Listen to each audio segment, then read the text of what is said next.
Okay. तो सबसे पहले कि वेक्टर स्टार्ट करूँ मैं। मॉर्निंग सेशन के अंदर मैंने यही टॉपिक्स जो आज डिस्कस किए थे वही वही अभी करवाने वाला हूँ मैं। तो स्टार्ट इसे करूँगा मैं कि जैसे कोई भी कंसेप्ट है, वेक्टर्स का हो गया कि लिमिट्स एंड डेरिवेटिव्स का हो गया या कोई भी हो गया। तो जैसे कि हम कुछ भी काम करते हैं तो इंटरेस्ट कब आता है किसी भी चीज़ का कि अगर हमें उसका रूट पता हो। मतलब अगर कोई गेम खेल रहे हैं हम, तो उसमें इतना इंटरेस्ट आना चाहिए, उसकी हमको एक-एक चीज़ पता होती है, तब जाके वो इंटरेस्ट डेवलप होता है अपन लोगों में।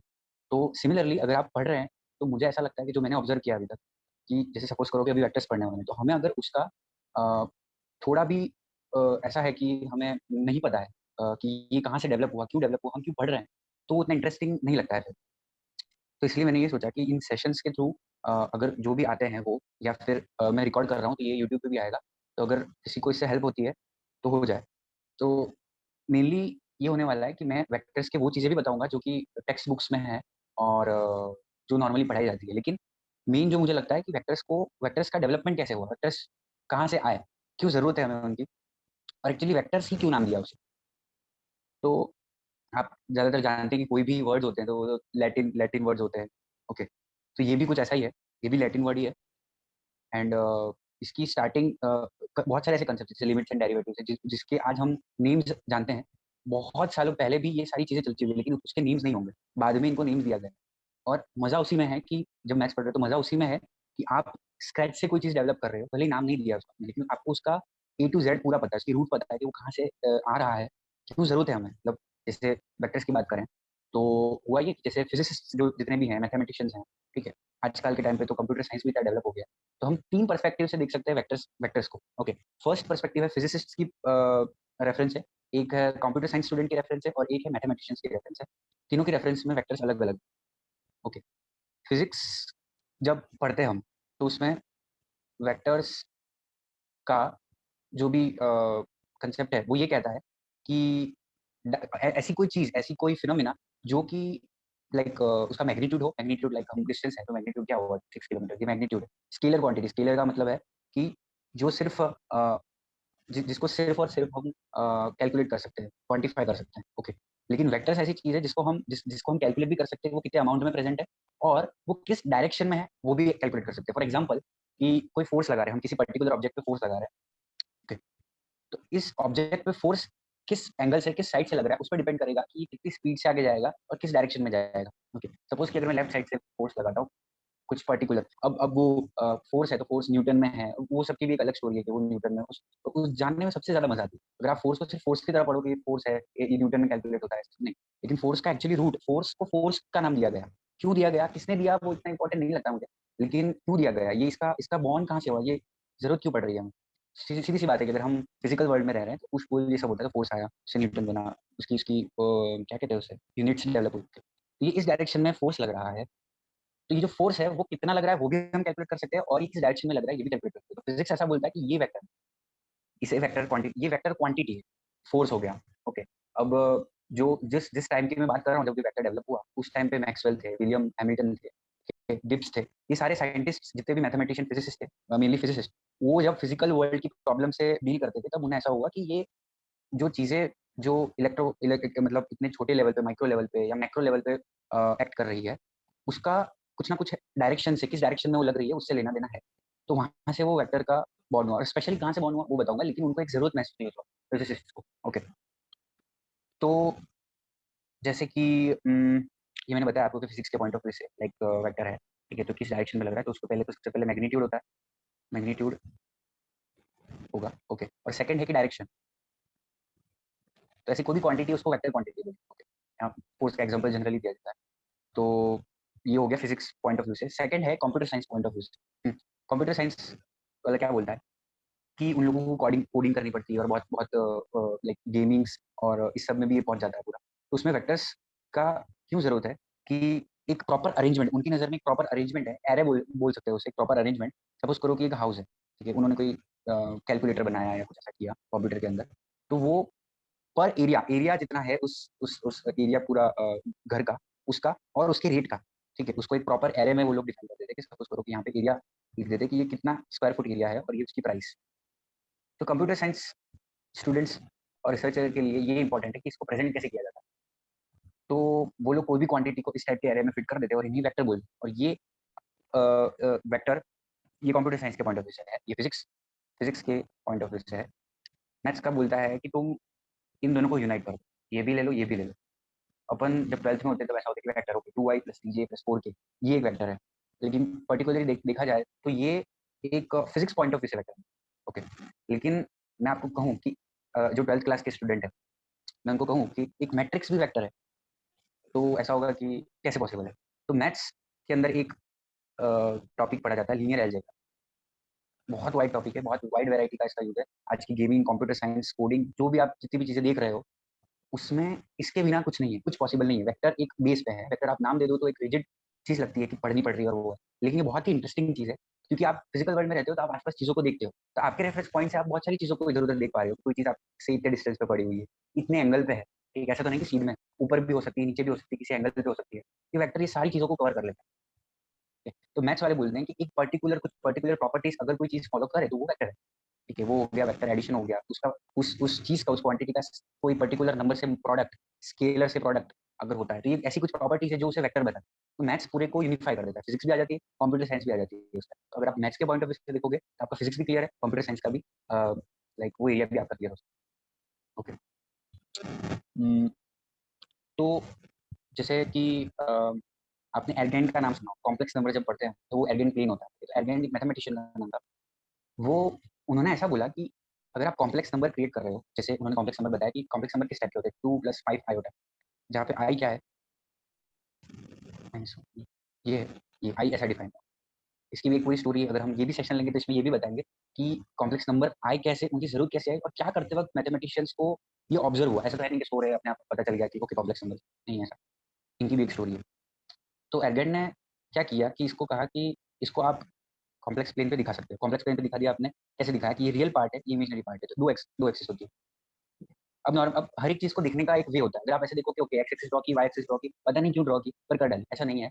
अगर आप यहाँ पे हो कहीं भी, तो आप रेफरेंस की बात करोगे कहीं भी पहले, कि आपके लेफ्ट में कौन सी चीज है, राइट में कौन सी चीज है, आगे कौन सी चीज है, पीछे कौन सी चीज है, ठीक है। अगर आप अर्थ को देखो, ग्लोब को देखो, तो आप कहीं भी हो, सी के अंदर हो, तो आपको किस डायरेक्शन में जाना है, ठीक है। तो ये डायरेक्शन है, ठीक है। अब इसको डायरेक्शन की तरह देख सकते हो। अब उसमें प्लस माइनस कहाँ से आया, अब प्लस माइनस कहाँ से आया, तो प्लस का ऐसा है, प्लस और माइनस सिर्फ और सिर्फ डायरेक्शंस दिखा, डायरेक्शंस का वो डायरेक्शंस को शो करते हैं। अगर पॉजिटिव चीज है +5 किलोमीटर, मतलब आपसे आपने जो पॉजिटिव डायरेक्शन दिया है, कोई भी आप एक डायरेक्शन में देख रहे हो तो वो +5 किलोमीटर। लेकिन अगर कोई चीज आप बोल रहे हो -5 किलोमीटर में, तो आपके जस्ट अपोजिट साइड में, जिस जिस साइड में आप पहले ऑब्जर्व कर रहे थे, उसके जस्ट अपोजिट साइड में वो चीज रखी हुई है, इसलिए उसके आगे आपको माइनस लगेगा। माइनस का इतना ही काम। तो हर एक चीज का मीनिंग है, ऐसा नहीं है कि आपने रख दिया और काम किए जा रहे हैं, ऐसा नहीं है बिल्कुल भी। तो थोड़ा सा ऑब्जर्व करना ये मुझे इंपॉर्टेंट लगता है।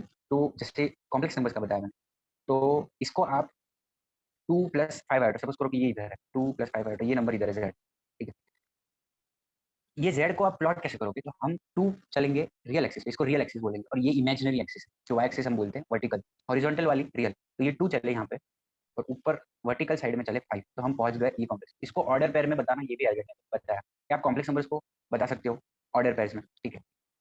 अब 1637 में डेस्कार्टिस, मैथमेटिशियन का नाम सुना होगा, बहुत सारी अलग अलग थ्योरी उन्होंने दी है, बहुत सारे कंसेप्ट डेवलप किए हैं। तो उन्होंने, लाइक उससे पहले क्या होता था कि लाइक अगर आपको एक रियल नंबर है 2, तो आप उसको प्लॉट कर सकते हो, कोई रियल नंबर लाइन 2 को प्लॉट कर दिया, ये 0 था, ये 1 था, ये 2 था, आपने प्लॉट कर दिया ये। डेस्कार्टेस ने क्या बोला कि ऑर्डर, उसने स्टार्ट किया ये कन्वेंशन कि आप ऑर्डर पेयर को कैसे प्लॉट कर सकते हो, कैसे दिखा सकते हो। तो 2,3 है, तो ये इसने अल्टीमेटली जो कोऑर्डिनेट ज्योमेट्री बोल सकते हैं, डेस्कार्टेस से स्टार्ट हुई। जब उससे पहले थी, लेकिन उसको एक प्रॉपर वे में अरेंज करके दिखा, इसको ऑर्डिनेट बोलते हैं, इसको एप्सिसा बोलते हैं, ये सब आपने समझ रखा होगा, और नहीं पता है तो इसे ऑर्डिनेट कहते हैं। एक्स एक्सिस पे एप्सिसा, जो वाई एक्सिस पे ड्रॉ होता है उसे एप्सिसा कहते हैं। अब ये उन्होंने बताया 2D प्लेन के लिए, 2 डायमेंशनल, 2D बोलते हैं, 2 डायमेंशनल प्लेन। 2 डायमेंशनल क्यों, क्योंकि आपका जो प्लेन है, प्लेन पेपर देखोगे तो उसमें कोई भी चीज आप रखते हो और एक रेफरेंस पॉइंट लेते हो, उससे आपको देखने के लिए 2 एक्सिस की जरूरत पड़ेगी कि उस एक्सिस, दोनों एक्सिस से उसका कितना डिस्टेंस है, तो आप एक्जैक्टली उसे बता सकते हो कि वो किस पॉइंट पर है। लेकिन आप जिस 3D प्लेन में, ये हम थ्री डी के अंदर है अभी, थर्ड डायमेंशनल प्लेन में हम, ये physical world third dimensional plane है। तो अगर कोई भी चीज को हमको प्लॉट करके बताना, अगर ये पेन है, तो इसको अगर मुझे मेरे पॉइंट ऑफ रेफरेंस से मुझे बताना है कि किस पोजीशन पे है, तो मुझे दो दो डायमेंशन, 2 एक्सिस से मैं इसको बता नहीं पाऊंगा। फॉर एग्जांपल कि अगर मेरी आइस के पॉइंट ऑफ व्यू से देख रहा हूँ मैं, तो ये, अगर ये वाई एक्सिस है मेरे लिए, ये एक्स एक्सिस है, तो ये एक्स एक्सिस से इतना दूर है, वाई एक्सिस से इतना दूर है। लेकिन अगर मैं इसको यहाँ शिफ्ट करता हूँ, अगर मेरे पॉइंट ऑफ व्यू से देखता हूँ, तब भी वो एक्स एक्सिस से उतना ही दूर होगा, वाई एक्सिस से उतना दूर होगा। इसलिए उसको रिजिड वहीं पे फिक्स करने के लिए हमें एक और थर्ड एक्सिस की जरूरत पड़ती है, जेड एक्सिस। जेड नाम दे सकते हो, कन्वेंशन टाइप है। आप उसको पी एक्सिस बोलो, कुछ भी दे सकते हो, मैंने क्या बोला। अब अगर एडिशन कर रहे हो, 2+3 कर रहे हो, तो सपोज मेरा नाम आदित्य है, तो अगर मैं मैथमेटिशियन होता पहले, तो मैं प्लस का नाम नहीं देकर के हो सकता है मैं आदित्य नाम दे देता, 2 आदित्य 3। डिपेंड करता है आप उसको नाम क्या देते हो। उसका मीनिंग सेम रहता है कि आप ऐड कर रहे हो 2+3 का, 2 आदित्य 3 का मतलब क्या है, ठीक है। सेम टू सेम अगर आप कोई एक्सिस का नाम दे रहे हो, उसको कॉम्प्लेक्स नंबर बोल रहे हो, उसको आई बोल रहे हो, आई इक्वल टू √-1 बोल रहे हो, वो किस वे में बनाया गया है, इसलिए आज हमें जैसा है वैसा दिख रहा है। अगर वैसा नहीं बनाया गया होता, अभी भी कोई भी अगर आप चेंज करना चाहते हो, तो आपके वे से आप एक नई थ्योरी क्रिएट कर सकते हो, ठीक है। आपके कन्वेंशन बदल करके हो सकता है आप वहीं उसी प्लेस पे पहुंचे जहाँ पे अभी हम हैं। लेकिन बहुत सारी थ्योरीज ऐसी छुपी हुई है जो अभी आप कन्वेंशन से चेंज करके, थोड़ा सा हटके, आउट ऑफ द बॉक्स सोच के भी आप दूसरी थ्योरीज बना सकते हो। तो कहने का मतलब ये था कि ये थर्ड एक्सिस की जरूरत पड़ी, इसलिए वो 3D में है। तो डेस्कार्टेस ने ऑर्डर पेयर, ये ऑर्डर पेयर, ये पेयर के अंदर उन्होंने बताया कि इसको हम पॉइंट कर सकते हैं सेम टू सेम ट्रिपल, इसको ट्रिपल बोलते हैं, 1 2 3, ये 3D में दिखता है। देखो, अगर ये ऐसे बनाए हम, अगर ये पॉइंट यहाँ पे है, ये एरो क्यों बनाए जाते हैं, एक्सटेंड करने के लिए। ये बताता है कि ये कहीं रुक नहीं रहा है, लाइन सेगमेंट नहीं है। सेगमेंट क्या होता है कि रुक जाता है, फाइनाइट होता है। ये पॉइंट है, तो अगर हमको यहाँ तक पहुंचना है, तो हम पहले, अगर ये एक्स एक्सिस बोल रहे थे, एक्स एक्सिस पे इतने चले, ठीक है। फिर अगर ये वाई एक्सिस है, फिर वाई एक्सिस पे इतने चले। अगर हमको ऊपर पहुंचना है, तो थोड़ा सा साइड में दिखा देते हैं, ड्राइंग तो अच्छी है नहीं। ये अगर पॉइंट था हमारा, ये एक्स एक्सिस के ऊपर इतना डिस्टेंस, वाई एक्सिस पे इतना, और जेड एक्सिस पे एग्जैक्टली हम इस पॉइंट पे पहुंच गए। और कोई भी पॉइंट नहीं होगा जिसका एक्स वाई जेड सेम हो, लेकिन वो कोई डिस्टिंक्ट पॉइंट है। ये एक ही पॉइंट है। सपोज करो इसके एक्स एक्सिस पे 2, वाई एक्सिस पे 3 और जेड एक्सिस पे 4, और कोई पॉइंट एग्जिस्ट नहीं कर सकता, इसको फिक्स कर दिया। अगर ये जेड एक्सिस नहीं होती, 2,3 पे बहुत सारे points, infinitely many points draw किए जा सकते थे, आप अगर इमेजिन करो। तो फिजिक्स वाला बोलेगा कि चलो इसके पॉइंट ऑफ व्यू से अगर मैं देख रहा हूँ, तो मैंने ये एरो बना दिया। फिजिक्स बोल रहा है, फिजिक्स वाला बोल रहा है कि अगर इस ऑब्जेक्ट पे फोर्स लग रहा है, तो इस डायरेक्शन से लग रहा है, इस डायरेक्शन से लग रहा है, ये डायरेक्शन आ गया, कितना फोर्स लग रहा है वो भी आ गया, ठीक है। इस वेक्टर को हम बहुत बार ऑब्जर्व करते हैं कि एक वेक्टर को पैरेलल लिया जा सकता है। ऐसा भी बोलते हैं कि वेक्टर को हम पैरेलल शिफ्ट कर सकते हैं। क्यों शिफ्ट कर सकते हैं? क्योंकि अगर हम इसे स्केलर और मैग्नीट्यूड पॉइंट ऑफ व्यू से देख रहे हैं, तो जब हम इसे शिफ्ट करते हैं तो इसका मैग्नीट्यूड चेंज नहीं होता, ठीक है, और डायरेक्शन भी चेंज नहीं होती। अगर हम इसका डायरेक्शन और मैग्नीट्यूड चेंज ना करें, तो हम किसी भी डायरेक्शन में ले सकते हैं। तो एक ही डायरेक्शन है कि हम इसको पैरेलल अगर शिफ्ट करते हैं कहीं भी, अगर ये और ये वेक्टर सेम, क्योंकि डायरेक्शन सेम है और मैग्नीट्यूड सेम, इसलिए हम कहीं भी ले जा सकते हैं। सिमिलर वेक्टर बोल, इक्विवेलेंट वेक्टर्स। तो फिजिक्स पॉइंट ऑफ व्यू से देख सकते हैं ऐसा, ठीक है। अब इसे एक्चुअली क्या कहते हैं, टपल कहते हैं। टपल्स, टपल, ये एन टपल्स कैसे होते हैं, ये 3 टपल,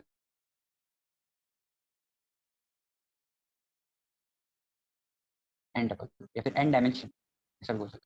इन सबको क्या कहेंगे, ये एक वेक्टर है, इन सबको क्या कहेंगे, कोऑर्डिनेट्स या कंपोनेंट्स ऑफ वेक्टर। तो ठीक है। तो यहाँ पे इस इन सारे रीजंस की वजह से हमें ये सब वेक्टर्स को इंट्रोड्यूस करना पड़ा, ठीक है। अब क्या होता है कि अगर कोई भी चीज थ्री डी के अंदर है हमारे पास, तो उसको रोटेट करवाना, आप गेमिंग्स में देखते हो तो इजीली कोई भी चीज एक जगह से दूसरी जगह मूव हो जाती है, वो रोटेशन हो रहा है उसका, ठीक है। तो वो रोटेशन होना और वो सबका कंसेप्ट पहले आया वेक्टर से। कैसे आया कि कोई भी कॉम्प्लेक्स नंबर का, मैंने बताया कॉम्प्लेक्स नंबर एक, जैसे ये एर्गन प्लेन पे मैंने डाल दिया कॉम्प्लेक्स नंबर, हम ये ऑब्जर्व कर सकते हैं कि अगर ये की कॉम्प्लेक्स नंबर है Z1, इसमें अगर मैं प्रोडक्ट करता हूँ किसी दूसरे कॉम्प्लेक्स नंबर का, तो ये, अगर ये कॉम्प्लेक्स नंबर है, तो ये पूरा रोटेट हो जाता है एक पर्टिकुलर डिग्री से, एक थीटा डिग्री से। तो ये Z1 Z2 हो जाएगा, जो कि ये थीटा डिग्री से रोटेट हो जाता है। तो हमको पता है कि कॉम्प्लेक्स नंबर को कॉम्प्लेक्स नंबर से प्रोडक्ट किया जाता है, तो वो रोटेशन हो जाता है उसका, ये कंसेप्ट है। तो विलियम हैमिल्टन को ये पता था कि आपको अगर टू डी प्लेन के अंदर, आपको कॉम्प्लेक्स प्लेन के अंदर आपको कॉम्प्लेक्स नंबर्स को आप ऑर्डर करके बता सकते हो, इसलिए आप कोई भी जो कार्टेशियन नॉर्मल रियल एक्सिस है, यहाँ पे दोनों के दोनों एक्स और वाई, वहाँ पे कोई भी अगर कार्टेशियन कोऑर्डिनेट है 2,3 4,5, उसे कॉम्प्लेक्स नंबर के फॉर्म में लिख सकते हो 4+5 आयोटा, ठीक है। तो उन्होंने बताया कि अगर प्रोडक्ट करते हो आप, तो वो रोटेट हो जाता है। विलियम हैमिल्टन को ये पता करना था कि 3 डिग्री का, 3 डायमेंशन का प्लेन जहाँ पे हम रहते हैं, उधर उधर क्या हो सकता है। वहाँ पे ऐसे कौन से टाइप के नंबर है जिनको मल्टीप्लाई करने पे, मतलब जो ट्रिपल्स होते हैं आपके पास 1,2,3, ये ट्रिपल्स, उनके साथ हम क्या मल्टीप्लाई करेंगे वो रोटेट हो जाए। तो वहां से उन्होंने ऑब्जर्व किया क्वार्टरनियंस, ये बने वहां क्वार्टरनियंस। वो किस टाइप के होते हैं, A+BI+CJ+DK, इस टाइप के क्वार्टरनियंस होते हैं। तो उन्होंने ये बताया कि एक्चुअली हमें ऐसे नंबर्स की जरूरत है जो प्रोडक्ट किया जाए ट्रिपल्स के साथ, तो वो कुछ एंगल से उसे रोटेट कर देंगे। ठीक है?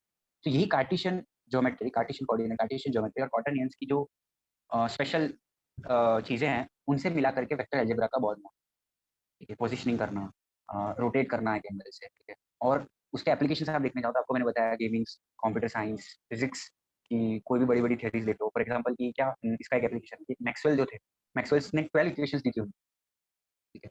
लेकिन वेक्टर जब इंट्रोड्यूस हुआ उसके बाद उसने इतना इतना रिज़ॉल्व किया कि वो 12 इक्वेशन सिर्फ 4 इक्वेशंस में रह गए।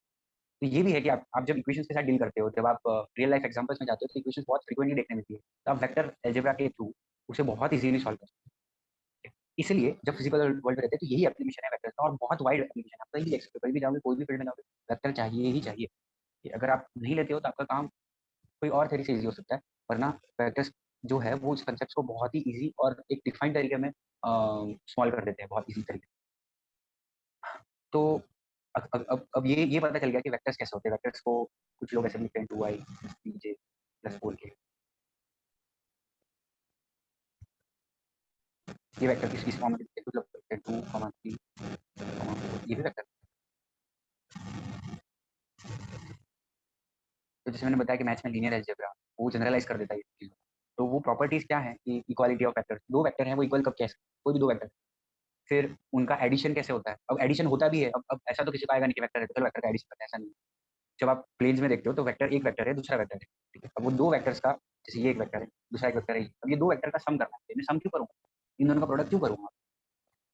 ये अगर आप नहीं समझ रहे, आपको पता है कि ऐड करना प्रोडक्ट तो जस्ट चलने वाला है ये, आपको कोई दिक्कत नहीं है, आप ग्रेड्स भी ला सकते हो, लेकिन ये समझना और इंटरेस्ट ला सकता है, बहुत इंटरेस्टिंग लग सकता है।